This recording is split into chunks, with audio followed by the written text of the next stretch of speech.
Bonjour et bienvenue à toi, je suis Alexis Mbakop. Depuis ma vidéo de soutien à Philippe Simo d'investir au pays, j'ai reçu un nombre considérable de messages qui me poussent à investiguer, à rechercher vraiment qu'est-ce qui se passe au fond. J'ai reçu plusieurs commentaires dans ma vidéo de soutien à Philippe Simo Investir au pays. J'ai depuis lors recensé l'ensemble des messages accusateurs, détracteurs dans les commentaires de cette vidéo-là et j'ai reçu directement dans mon Facebook des messages des personnes qui me disaient que je ne connais pas exactement le fond du sujet, qu'il y avait anguille sur roche et plusieurs accusations étaient portées à la fois sur la société Investir au pays, sur la personne de Philippe Simo et de manière générale sur les services qui sont proposés. Alors, je vous rappelle que je suis diaspora philosophe, c'est-à-dire que j'étudie le comportement, les attitudes, les modes de fonctionnement. Et pour cela, j'ai besoin de chiffres. Donc, j'ai une formation de base en ingénierie statistique, bancaire et assurance. Donc, je passe mes journées à parler de chiffres, à expliquer les chiffres, à communiquer des chiffres. Donc, des accusations qui sont portées, forcément, me poussent à aller quantifier la chose, à aller vérifier de façon chiffrée la chose. Donc, depuis ma dernière vidéo, j'ai recensé l'ensemble des accusations qui sont portées. Je suis allé questionner Google, parce que Google c'est tout, de l'ensemble de ces questionnements-là. Donc, je t'invite à regarder la vidéo jusqu'au bout parce que moi-même, personnellement, ça m'a permis de découvrir des choses. Je vous rappelle que ma vidéo de soutien concernait le soutien à la personne de Philippe Simo. Maintenant, nous allons questionner le business. Est-ce que le business qui est mis en place est un business crédible? Et y a-t-il des choses à questionner? Y a-t-il des choses à revoir? Donc, nous allons aller de manière objective, regarder quelles sont les informations qui sont disponibles, les analyser et vous-même vous prendrez position, vous me direz ce que vous en pensez. Écoutez bien ce que je vais dire parce que ne venez pas faire des extraits de vidéos pour dire après qu'Alexis Mbakop a dit ceci ou cela. Écoutez bien la vidéo pour savoir quelles sont les informations que je vais donner. Et à la fin de cette vidéo, je vous dirai la suite à mettre pour la suite de cette affaire, car je suis en tractation actuellement avec Philippe Simo et son équipe pour essayer de mettre en place quelque chose que beaucoup de personnes attendent sur la toile, mais je ne vous en dis pas plus. Pour le moment, nous allons aller dans mon ordinateur et on va regarder, questionner les chiffres ensemble pour mieux étayer les accusations que j'ai pu répertorier. C'est parti dans l'ordinateur.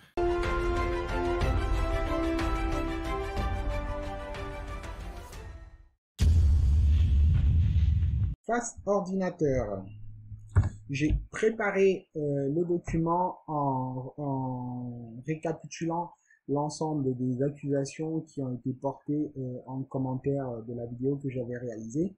Donc, quelles sont les accusations? Donc, j'ai synthétisé parce que les gens ont formulé de différentes façons, mais ça se résume en ces 6 points. Donc, un, c'est que l'entreprise Investir au pays n'est pas à jour, ne met pas à jour ses données en ligne, notamment son chiffre d'affaires. Deux, son entreprise n'est pas certifiée et n'est pas référencée dans la Datadoc, sachant que la Datadoc, c'est la base qui référencie tous les organismes de formation.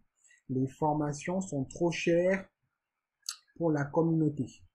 Donc, nous allons vérifier ces 3 points-là, parce que ce sont des choses qu'on peut facilement aller vérifier sur Internet.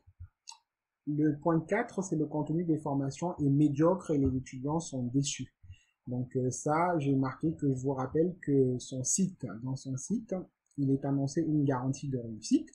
Donc, si vous n'avez pas obtenu les résultats attendus en ayant appliqué toutes les instructions, vous pouvez activer votre garantie.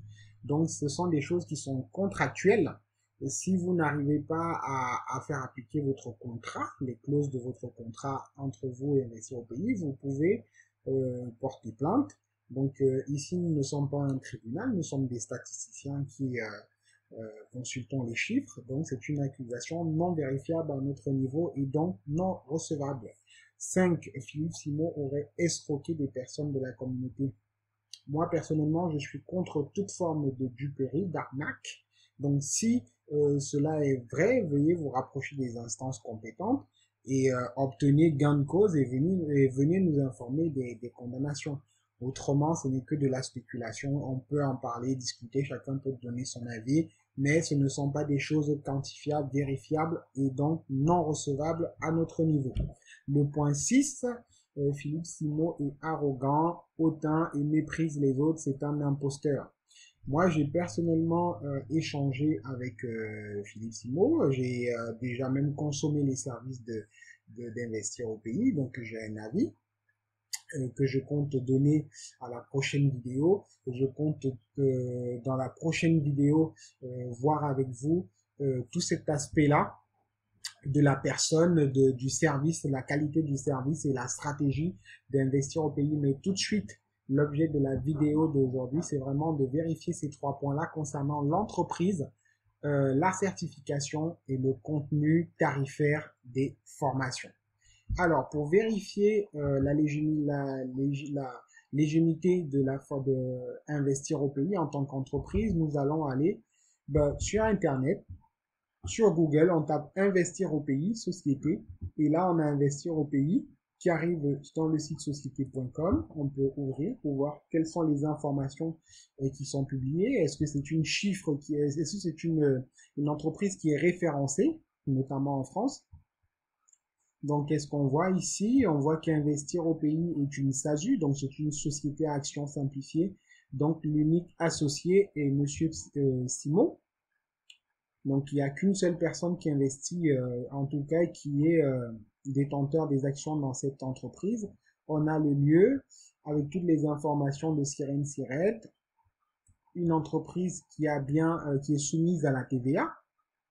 Alors, donc les informations, quelle est l'activité de cette entreprise Investir au pays? On dit ici que c'est une entreprise qui est classée dans la catégorie enseignement. Et donc, l'activité et la formation continue d'adultes.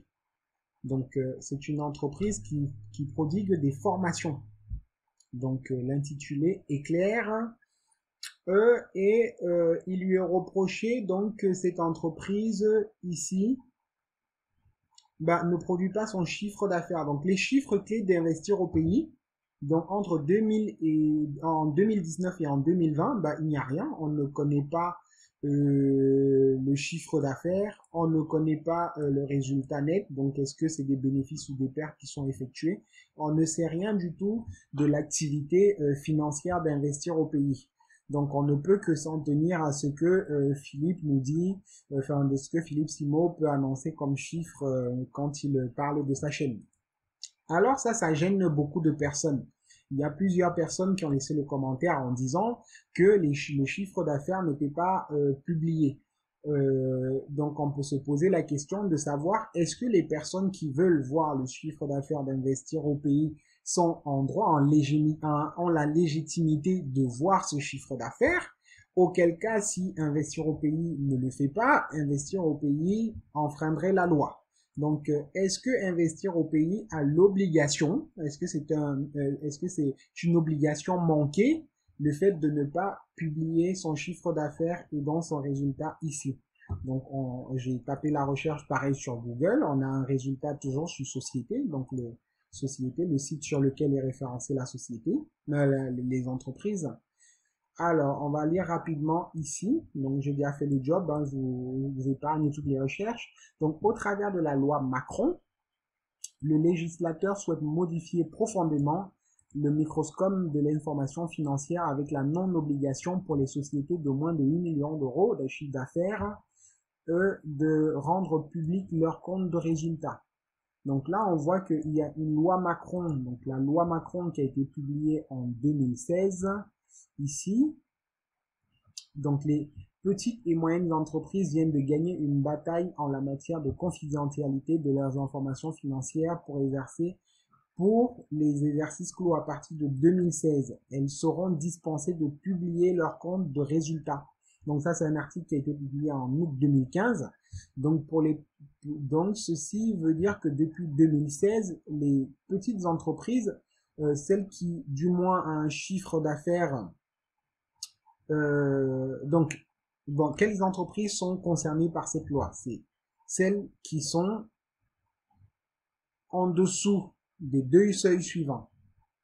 4 millions d'euros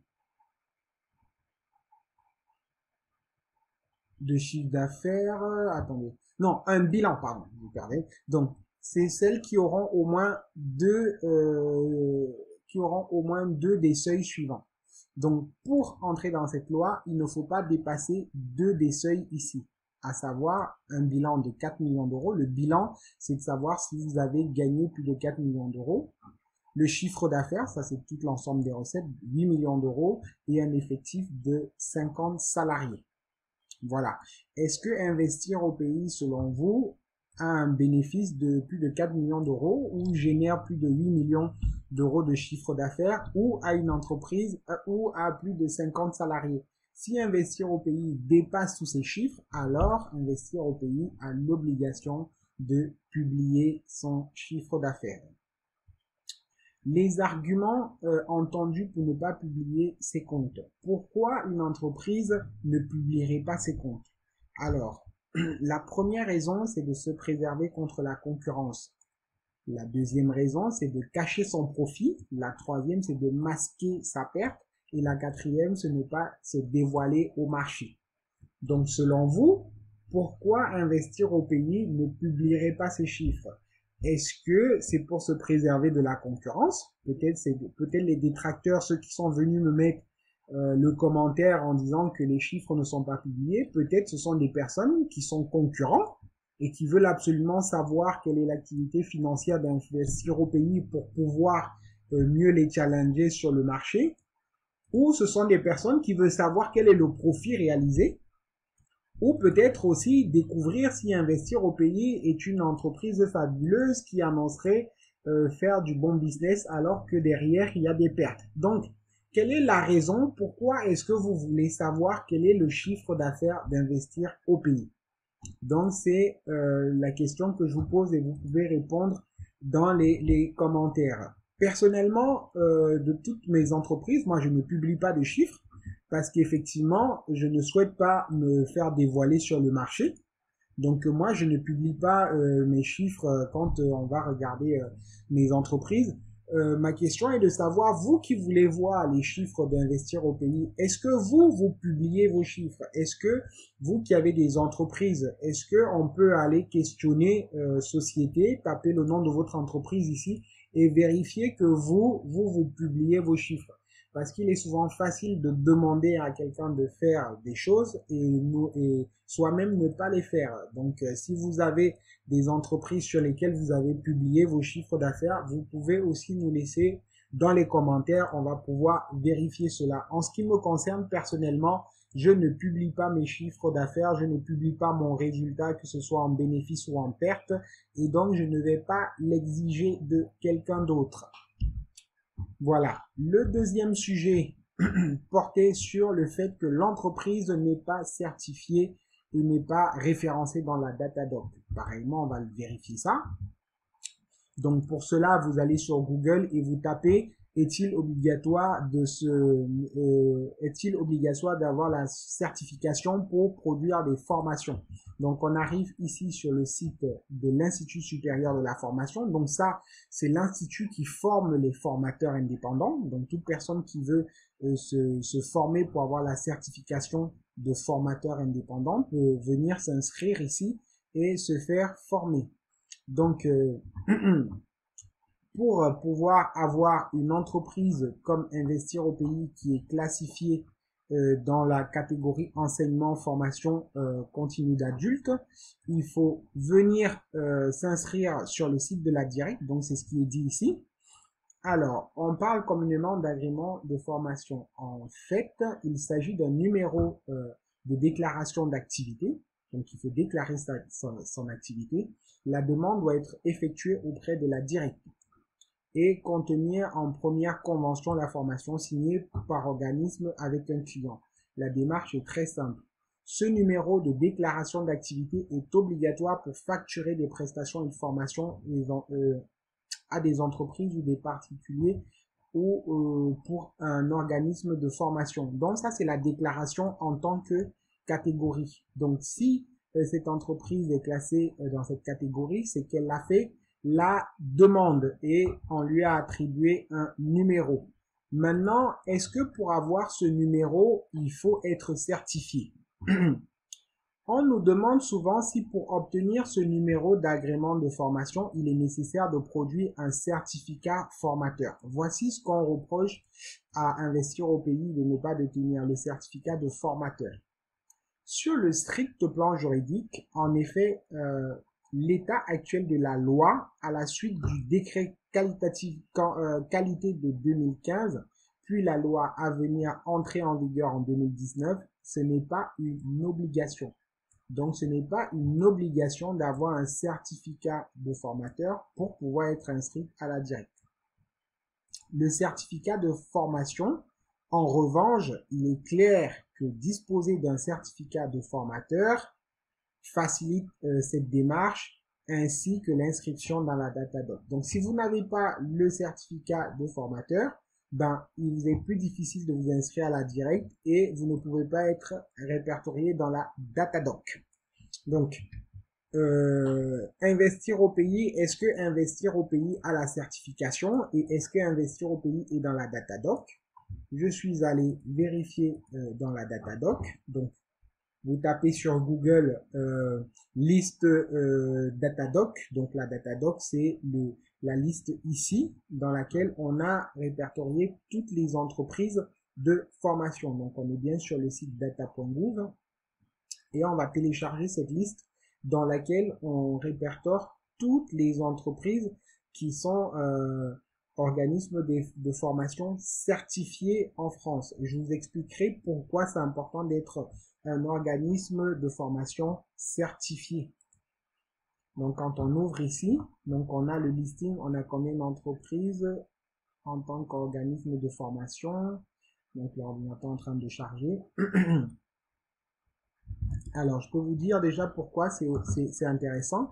Donc, la certification, en fait, quand une entreprise obtient la certification, donc ici, la certification lui permet d'être référencée dans la Datadoc et le fait d'être dans la Datadoc, en fait, permet que votre entreprise votre formation prodiguée soit certifiée et donc donne un accès possible via le compte de formation. Donc, plusieurs personnes sont salariés aujourd'hui, puisqu'il s'agit de formation continue. Donc, plusieurs personnes aujourd'hui sont salariées. Et le fait d'être salarié donne droit à des heures ou un montant pour une formation continue. Et donc, le fait d'être certifié permet d'activer le compte personnel de formation. Donc, si on fait voir le programme ici pour voir combien coûte la certification. Donc, la certification pour les entreprises telles qu'Investir au pays, c'est 10 jours. Et ça coûte, le tarif est quelque part, 4 450 € hors taxe. Donc, 5 000 €, on va dire, taxes comprises. Et une fois vous êtes certifié, voilà, une fois vous êtes certifié, ça vous donne accès à mon compte de formation. Donc, quand les personnes qui ont un crédit de formation, voilà, je cherchais le terme, qui ont un crédit de formation vont sur mon compte formation.gouv et retrouvent votre intitulé de formation et elles peuvent utiliser ce crédit de formation pour s'inscrire à votre formation. Donc, c'est quelque chose de très intéressant. Donc, on va vérifier ici, puisque le fichier est ouvert maintenant, si Philippe Simo ou Investir au pays est listé. Donc là, on a plus de 100 000 entreprises. Donc, on va faire une recherche. On va taper Philippe Simo, suivant. Alors, Philippe Simo, ici, ce qu'on retrouve, c'est Philippe Simonin. C'est pas ce qu'on recherche. Philippe Simo n'existe pas. Voilà, on va taper peut-être Investir au pays. CTRL F. Investir.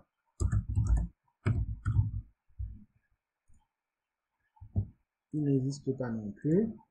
Alors, si on tapait, par exemple, autre chose pour bien vérifier que l'outil de recherche fonctionne quand même.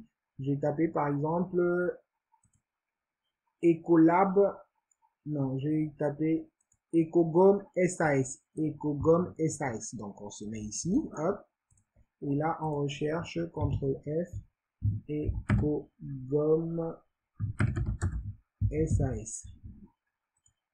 Vous voyez, il a retrouvé. Donc s'il y avait Philippe Simon ou Investir au pays, il aurait retrouvé. Donc je vérifie ici effectivement que Investir au pays n'est pas dans la Datadoc, donc ce sont des formations non certifiantes qui sont, c'est des formations qui ne sont pas certifiées.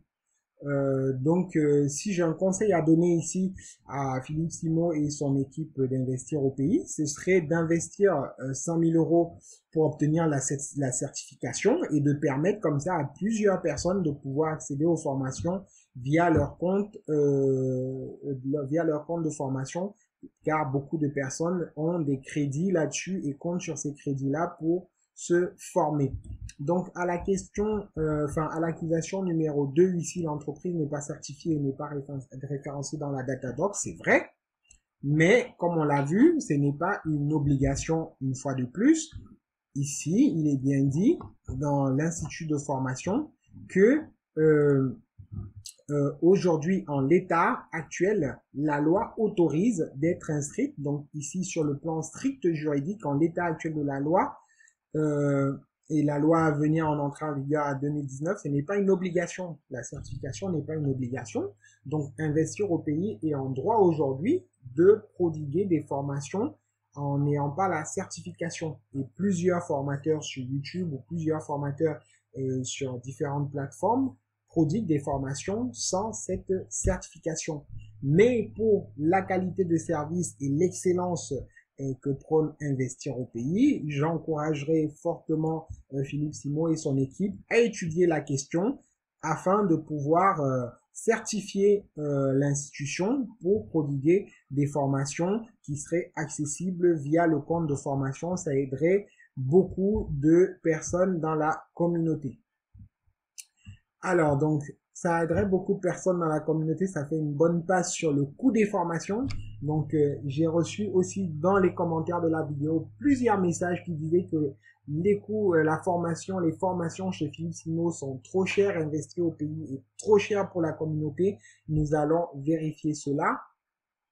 Parce que dire que c'est cher sans aller questionner les tarifs, on ne peut pas avoir une position claire. Donc, j'ai recensé donc chez Investir au pays 3 catégories de formations. Donc, les formations en immobilier, formation Amazon et formation YouTube. J'ai exclu expressement les formations liées à l'élevage, poulet, pisciculture, tout ça, parce que ici en France, j'ai pas trouvé d'équivalent pour vraiment challenger ces formations-là. J'ai exclu les formations sur comment faire croître son business, comment développer son business, parce que pareil, ce sont des formations à contenu très particulier et il est très difficile de pouvoir comparer, avoir des formations équivalentes pour comparer. Alors qu'en immobilier, la thématique proposée par Investir au pays, c'est formation, achat-revente. Donc, il y a plusieurs formations d'achat-revente sur Internet. Et sur Amazon, clairement, le business Amazon, il y a plusieurs formations aussi disponibles. Et YouTube, la plateforme sur laquelle nous nous retrouvons tous, il y a un paquet de formations sur YouTube. Donc, sur 3 formations, on peut obtenir une moyenne et avoir un avis. Donc, comment lire cette grille, comment lire ce tableau? C'est que ici, on a les formations en immobilier. Donc, les formateurs ici, c'est Investir au pays. Ici, la formation PAC MDB Expert est prodiguée par Académie Yoni. Donc, Académie Yoni, en fait, c'est c'est la première référence Google lorsqu'on tape formation achat-revente ou formation immobilier en achat-revente. Oui, quand on fait cette recherche là sur Google, c'est Yoni Academy qui ressort en premier. Ensuite, j'ai regardé aussi Investir et immobilier.com parce qu'ils proposent pareil une formation sur l'achat-revente. Et j'ai regardé Jean Laplace, vous avez déjà certainement vu ce monsieur si vous êtes intéressé par l'immobilier, qui fait beaucoup de publicité YouTube, qui lui aussi propose une formation dans l'achat-revente immobilière. Voilà. Donc ici, quand on regarde le tarif de investir au pays sur sa formation en immobilier, elle coûte 1997 euros. Alors que l'ensemble des formations que j'ai répertoriées moi de qualité, parce qu'il faut challenger chaque institution par son niveau de visibilité, de potentiel. Donc je vais pas aller comparer investir au pays avec un petit youtubeur qui s'aventurait dans la formation d'achat-revente. Non, j'ai vraiment pris les entreprises qui sont sur YouTube et qui, à mon sens, se valent. Voilà. En termes de public, en termes de visibilité. Donc, quand on regarde cela, investir au pays est globalement moins cher par rapport au prix moyen.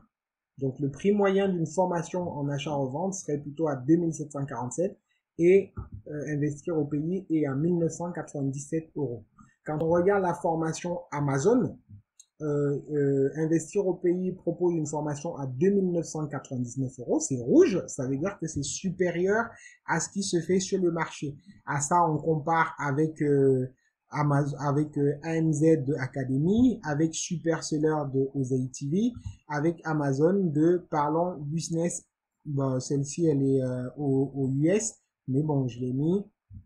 Donc voilà, ici on a clairement un tarif qui est en rouge, donc investir au pays est super cher sur sa formation un vendeur Amazon. Après, le contenu, libre à vous de voir si le contenu est assez intéressant pour la sélectionner quand même parmi tous les autres. Ensuite, sur YouTube, on a une formation ici qui est plutôt proche de la moyenne du marché, donc elle est à 999 euros.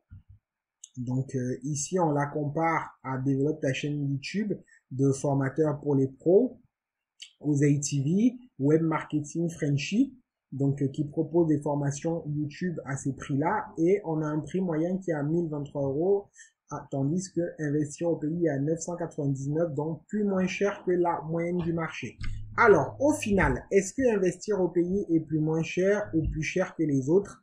On l'a ici, c'est que tous les tarifs d'investir au pays sur 3 formations différentes en moyenne, investir au pays pour avoir 3 formations, faut débourser 5 995 euros, alors qu'en moyenne sur le marché, pour avoir 3 formations, il faut débourser 5 717 euros. Donc, on a une différence de 200 euros à peu près, ce qui représente 5% plus cher. Donc, en somme, investir au pays est 5% plus cher que la moyenne du marché. Alors, donc ceux qui disent que investir au pays a des formations très chères, je tiens à rappeler ici que en quantifiant cette notion de cher, on tombe à 5% plus cher. Donc, vous trouvez que c'est excessif d'avoir des formations de manière générale 5% plus chères que le marché. Et donc, on peut se poser la question de savoir pourquoi est-ce qu'on pense que les formations d'investir au pays sont trop chères. Peut-être parce que Philippe Simo parle beaucoup à la communauté afro et que selon la typologie de la communauté afro, ces tarifs qu'on voit ici seraient déjà beaucoup trop élevés, peut-être.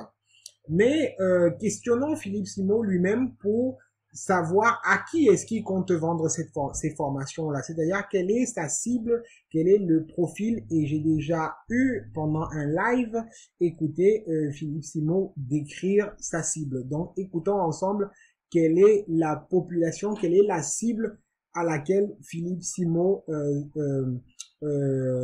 s'adresse principalement.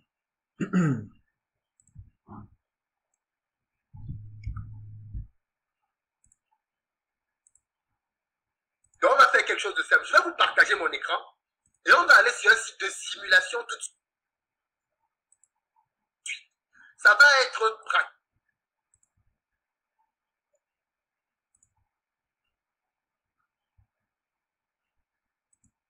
Donc j'arrive. etc. En fait, au final, Moi, je suis d'accord avec Lionel, j'ai perdu de l'argent. Hop. Dans 15 ans, quand tu la vendras, ça te fait plus nombreuse. Voilà, on est là. Non, non, non, Allez, on écoute Philippe. Alors, il y a d'autres personnes qui veulent quelle est ta cible, Philippe Simon? Écoutons. C'est qu'il faut quand même que je clarifie. C'est que je comprends ta stratégie et je pense qu'elle a le mérite d'être claire.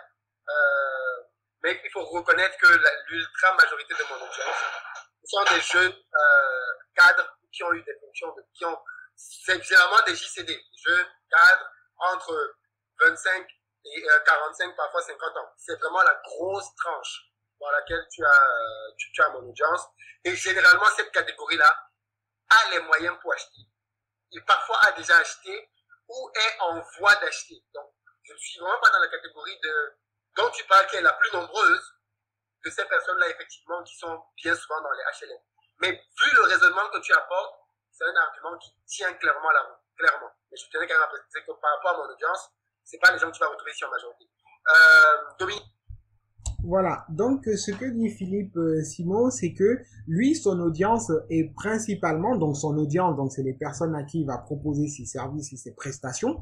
Donc ce sont des personnes, des jeunes cadres dynamiques, donc des JCD, qui sont plutôt d'un certain revenu, donc plutôt des revenus élevés, avec une épargne, avec un pouvoir d'achat.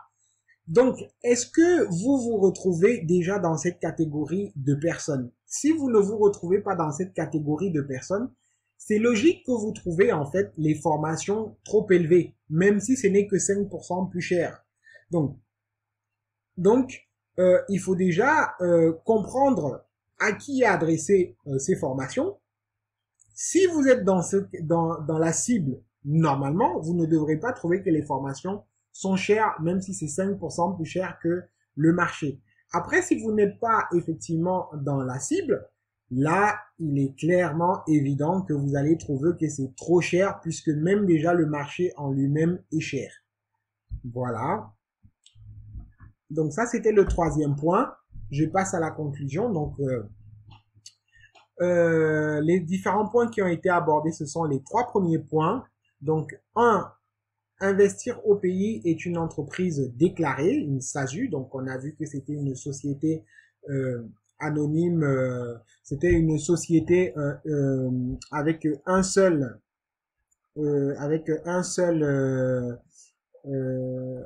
actionnaire qui est Philippe Simon. Et avec ce statut de SASU, donc elle est soumise à la TVA.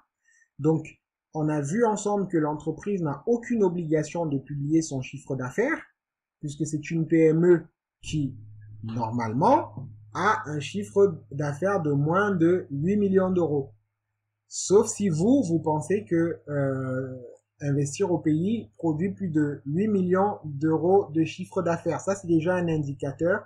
Au moins, vous pourrez savoir que investir au pays aujourd'hui est en dessous de ce chiffre d'affaires. Pour ceux qui veulent vraiment, qui veulent absolument savoir, peut-être investir au pays produit 7 millions 900 000 euros de chiffre d'affaires, mais ce qui est sûr est que lorsque la barre de 8 millions sera passée, vous verrez une obligation de produire son chiffre d'affaires et vous pourrez le consulter. Et puis, même lorsque les chiffres d'affaires sont publiés, ils sont dans une rubrique payante. Donc, est-ce que vous serez prêt à payer, je crois c'est 2,90 € ou 7,90 €, juste pour voir le contenu du chiffre d'affaires. Donc, voilà. Tout n'est pas gratuit non plus. Même consulter le bilan d'activité d'une entreprise est payant. La certification en tant qu'organisme de formation n'est pas obligatoire, donc on l'a vu. Philippe Simon ou Investir au pays n'étant pas référencé dans la Datalogue laisse imaginer que la certification n'est pas acquise. Donc s'ils avaient la certification, ils seraient dans la Datalogue, dans la Datadoc. Donc si j'ai un conseil à donner ici, c'est celui que j'ai donné lorsqu'on était sur ce point, c'est de dire que Philippe Simon, vu la qualité des prestations données, vu la stature de l'entreprise aujourd'hui, qui est mondialement reconnue par la chaîne YouTube, il serait intéressant que l'entreprise fasse la certification, ce qui ouvrirait aussi la porte au CPF, qui donnera droit aux personnes vivant en France de pouvoir accéder à la formation via leur compte personnel de formation, via leur compte professionnel de formation. Voilà, c'est un conseil, ce n'est pas une obligation. On a vu que la loi n'obligeait en rien cela. Concernant le tarif des formations, donc on a montré que le prix moyen de 3 formations sur le marché était de 5 517 € et chez Philippe Simo d'Investir au Pays, c'est 5 995. Donc cela représente une hausse de 5%. Donc Philippe Simo est en moyenne 5% plus cher que le marché. Donc pour ceux qui considèrent que c'est trop cher, si Philippe Simo faisait une réduction de 5 ou de 10%, est-ce que vous trouverez ces tarifs moins chers? Dites-moi dans les commentaires. Est-ce que si aujourd'hui Philippe Simo annonçait qu'il réduit de 10% tous ses tarifs, est-ce que cela fera que vous veniez souscrire aux formations ou vous êtes tout simplement combatif ou acharné sur ces formations-là? Donc en toute sincérité, dites-moi si une réduction de 10% ferait que vous direz que les formations sont devenues moins chères.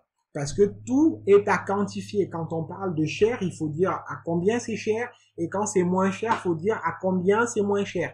À quel niveau vous situerez-vous la barre? Est-ce que les prix de formation qu'on a vus ici, là, les formations Investir au Pays, est-ce que vous voulez que les prix soient cassés à 5% ou que ce soit cassé à 80%? Dites-moi dans les commentaires à quel taux de réduction vous trouverez que les formations sont devenues moins chères. Donc les points 4 concernaient le contenu et la qualité des formations, nous ne l'abordons pas. Les accusations d'escroquerie et de légitimité dans la communauté, nous n'abordons pas non plus. Donc pour la prochaine vidéo, nous étudierons en fait la psychologie et la stratégie de la personne et de l'entreprise Investir au Pays, donc la personne de Philippe Simo et de l'entreprise Investir au Pays, pour un petit peu voir quelle est la stratégie, la psychologie en termes de prix, de stratégie marketing et de voir si cela est vraiment adapté à notre communauté. Revenons maintenant face caméra. Vous avez pu voir les chiffres comme moi, ils sont parlants. Donc, j'attends maintenant quelles sont vos positions parce que je vous ai dit ce que je pensais. Donc maintenant, qu'est-ce que vous pensez? Dites-moi dans les commentaires ce que vous pensez de tous les chiffres que nous avons vus. Puisque nous parlons de chiffres, je vous demanderai d'être objectif pour que nous puissions effectivement mieux cerner la problématique et comprendre quel est votre positionnement à vous. Donc la suite de cette vidéo sera une autre vidéo qui portera donc sur le point 6 que nous n'avons pas abordé aujourd'hui, qui portera sur la stratégie marketing et opérationnelle qui est mise en place par Philippe Simo et son équipe d'Investir au Pays. On se posera la question de savoir si cette stratégie, si ce segment qui a été choisi par Philippe Simo, s'il est adapté à la communauté, est-ce que c'est quelque chose qui peut être appliqué au sein de la communauté? Pourquoi y a-t-il tellement de remontrances ou de frustration par rapport aux services proposés? Et comme je vous disais en début de vidéo, je suis en tractation avec Philippe Simo et son équipe d'Investir au Pays pour mettre en place quelque chose que beaucoup de personnes attendent et je ne vous en dis pas plus. La prochaine vidéo, si tout est bien réglé, tout est bien paramétré, je vous ferai l'annonce. Je vous dis à bientôt, prenez soin de vous, nous sommes forts ici.